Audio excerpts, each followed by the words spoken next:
With me today, I've got Anita Wong, and we're going to be talking about how you can be found on Google by using YouTube. Yes, exciting. Exciting, yes.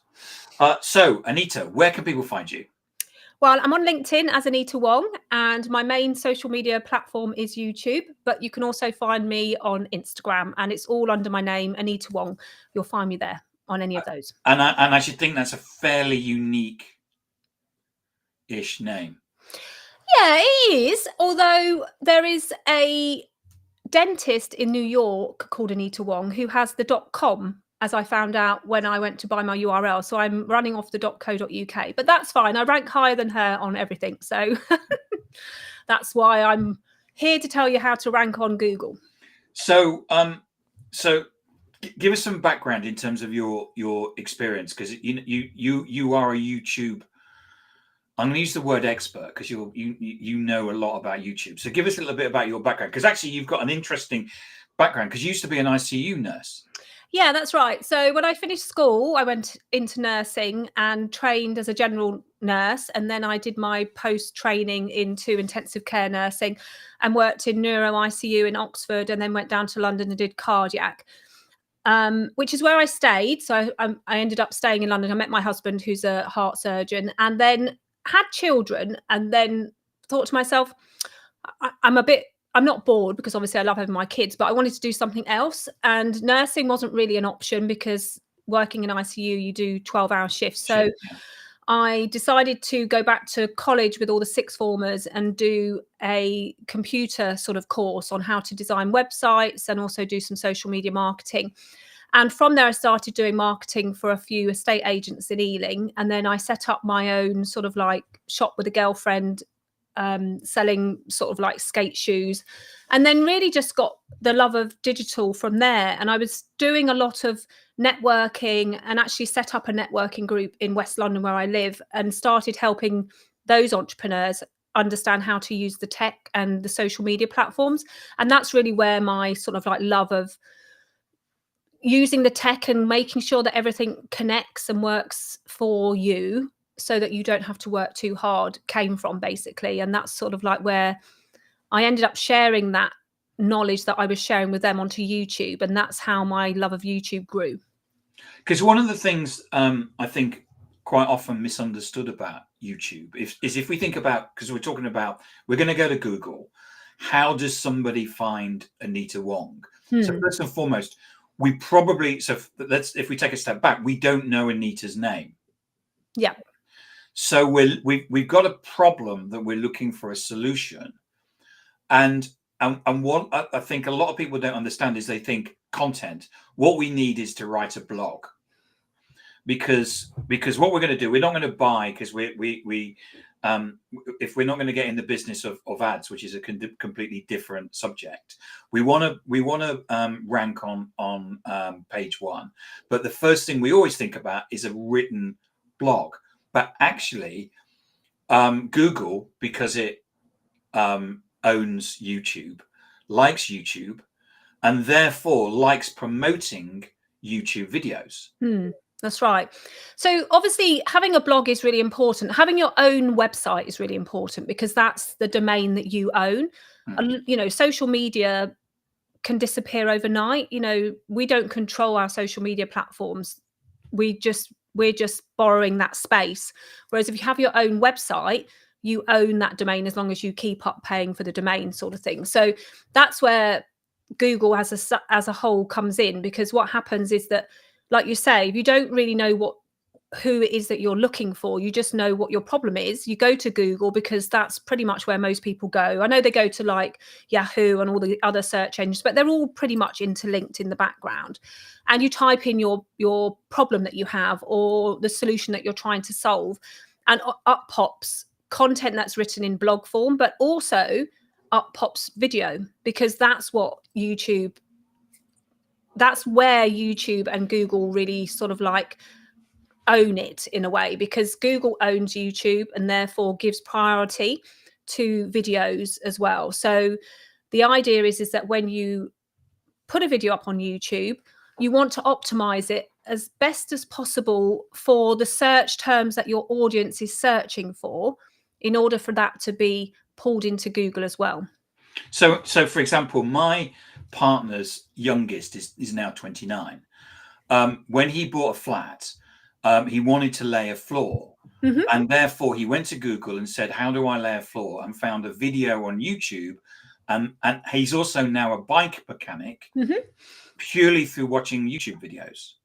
Yeah. So I don't know the stats, although I have just done a talk. I think it's something like 80% of people purchase a new product or service or go to a new service because they found it on YouTube. Hmm.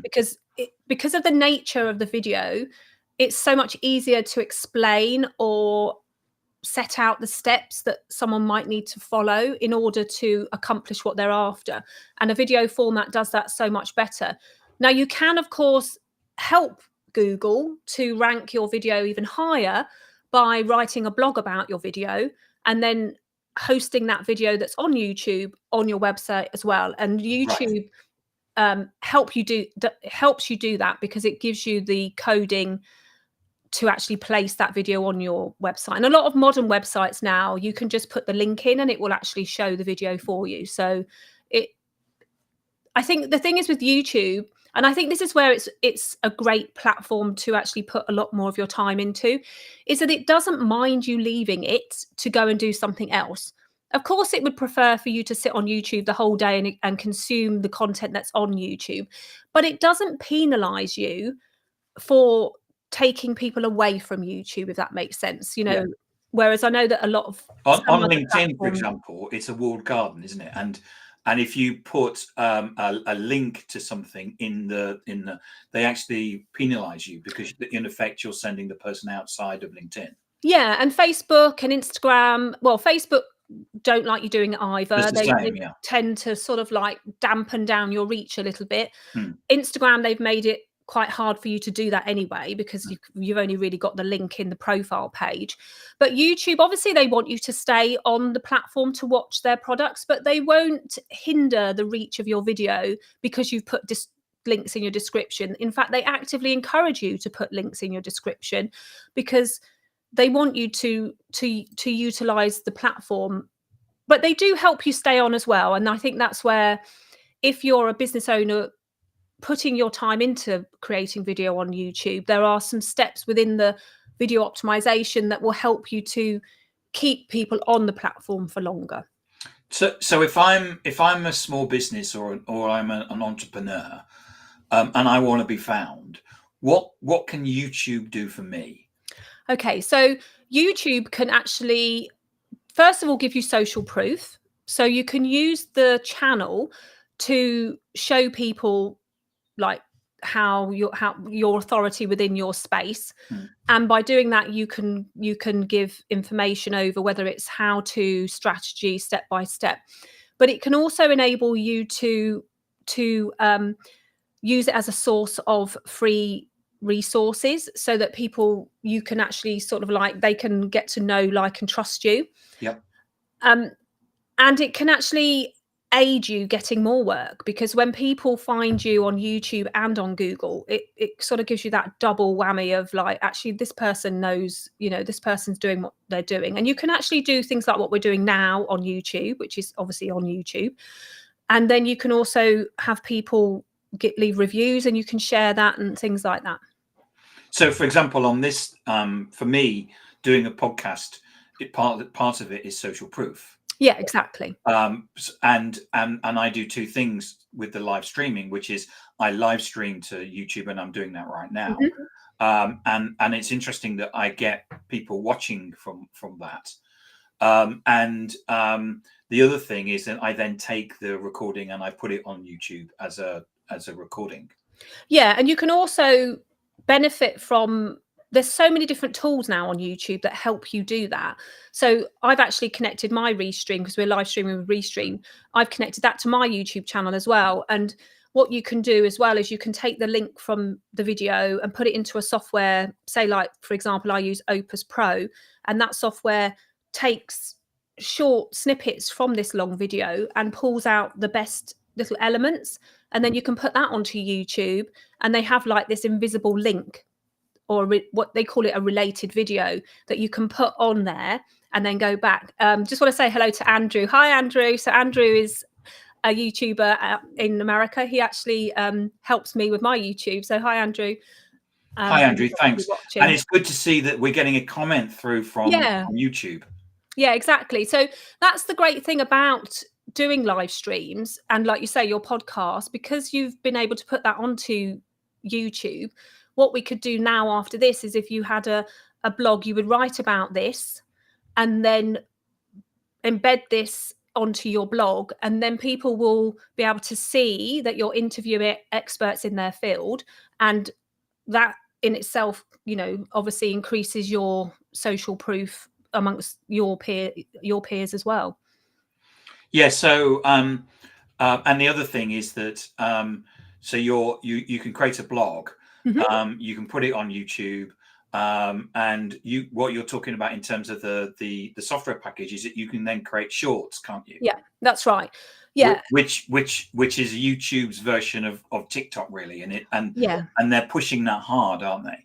Yeah, they are. So a lot of people find that short video is quite easy to create because you don't have to spend as much time. And well, some people do spend a lot of time on their shorts, but, you know, depending on what you want to do, you can either create a short video without having any other video, and you do like top tips and things like that, or you can create a short video from a long form video by cutting the best bits out. And on YouTube, they are YouTube shorts, and they have their own space, as well as actually your podcast has your own space on YouTube as well. So if you think about, say, like if we take Instagram, for example, you've got Instagram Reels and you've got Instagram. So that's sort of like its own little capsule, isn't it? Whereas with YouTube, you've got your YouTube channel, you've got your shorts, you've got your videos, you've got your lives, and then you've got your podcast. So you've already got 4 different elements, and that's without even talking about the community tab that's on YouTube. And then you've got Google over here going, well, you're my best friend. So every time someone searches for something on Google, I'm going to bring any of those things over into Google, and I'm going to shout about you.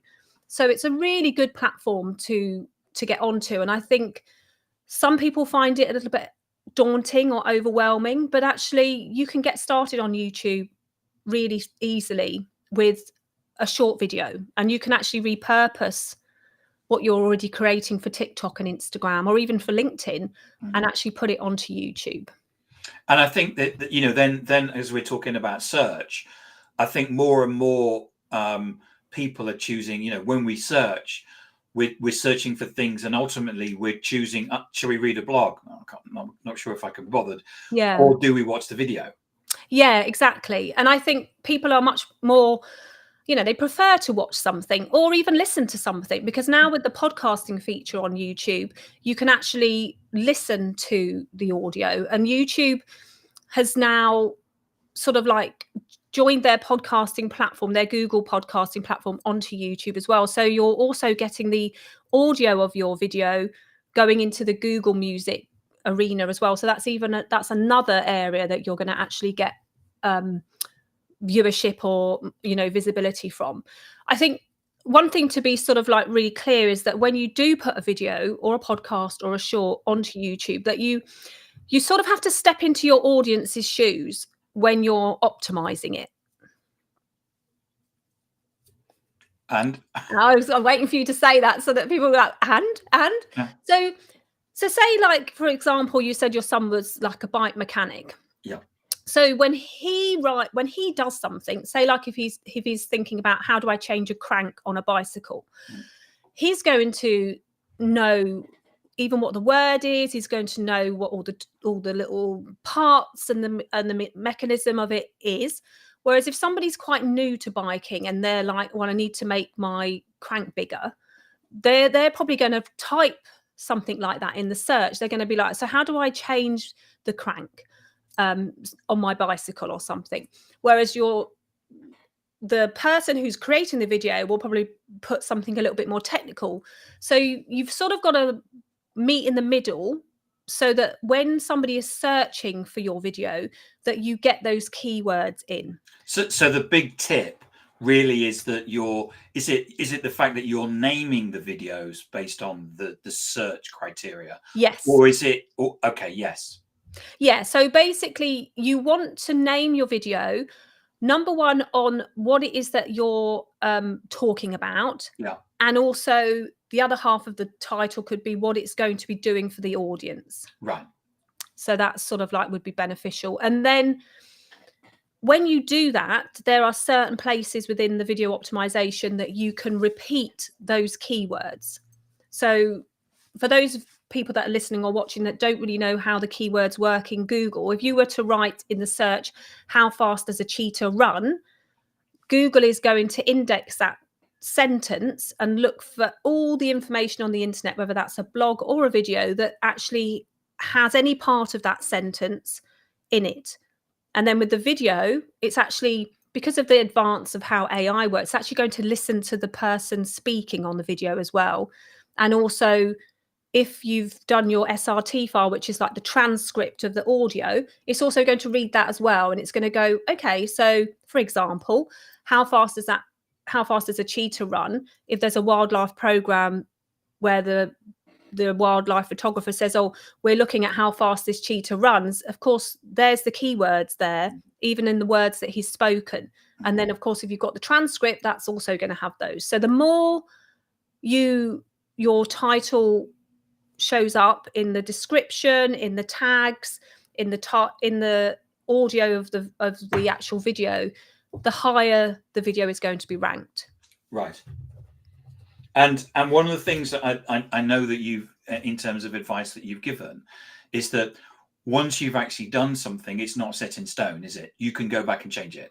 Yeah, you can go back and change it. And YouTube is actually helping you do that. YouTube is really trying to help you as a business owner and a creator to get the most out of the platform. So it has a new feature inside its studio, which actually looks at the string of keywords or the titles that people have been looking for on Google or YouTube when they found your video. So your video might not actually be the exact match to their search, but the sort of like types of videos that they're watching that's brought them to your channel.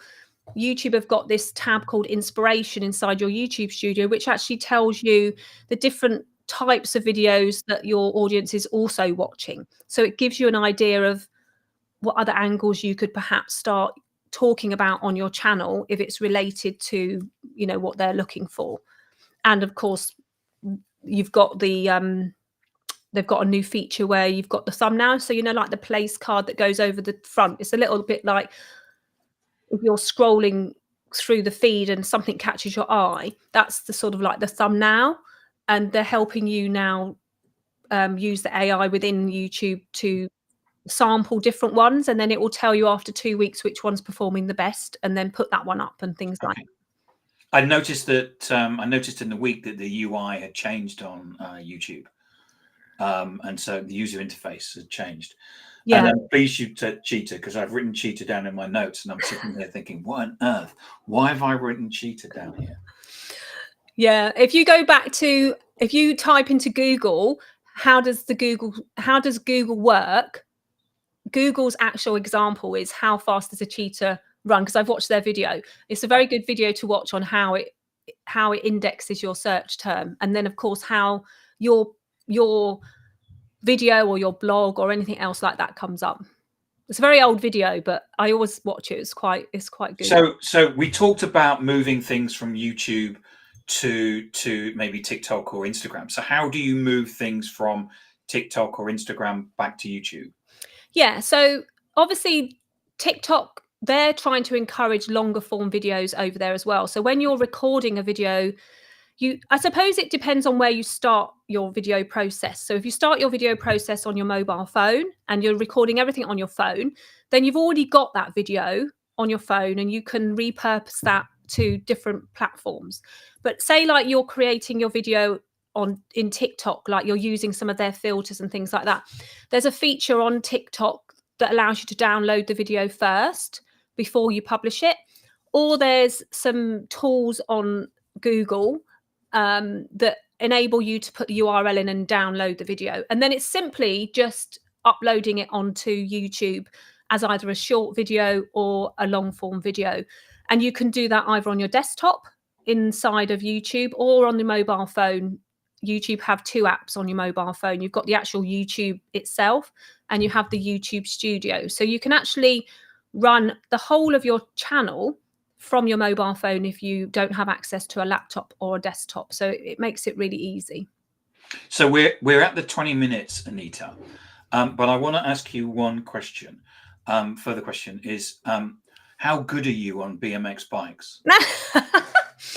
I hold my own. I'm pretty good. I raced this weekend in Scotland and at the National. So there was 14 women that I raced, and I came 4th and 3rd on. Because you've got some trophies in the behind you, background. haven't you? Yeah, I have. My highest position Ever is World 5, and I got that in Zolder. You were 5th in the world. Yeah, in the world. So in Zolder in 2019, I raced against 63 other women, age 40 plus, and I came 5th. Amazing. Yeah, it's my best achievement. Obviously, it's why I chose a bike example. Oh yeah, I wondered that. Went, oh yeah, it's a crank. I thought, yeah, she's. Yeah, I know what you're talking about. And I won't show you my office because I'm in the middle of packing, but I have several bikes on the other side of my computer that sort of sit there. But yeah, I'm very proud of this, and I worked really hard to get it. Oh, Sam's just said, well done. Yeah, so yeah, I'm a bit of a biker. And I'll say hello to Sam. It was Yeah, Sam hi, that taught me how to use Restream. Oh yeah, perfect. Yeah. I love Restream as well. Did some work for them a few years ago. So yeah. So Anita, thank you so much. Loads of information in there. Hope that and Sam says she doesn't know what a crank is, which is okay. Which is a crank is the bit that you pedal. So Anita, where can people find you? Yeah, so find me. Obviously, my website is anitawong.co.uk because we discussed why I don't have the .com. And YouTube is Anita Wong, and LinkedIn, of course, is Anita Wong. If you can find me on any of those platforms, give me a shout, send me a DM, and yeah, we can have a little chat about how you can get started on YouTube.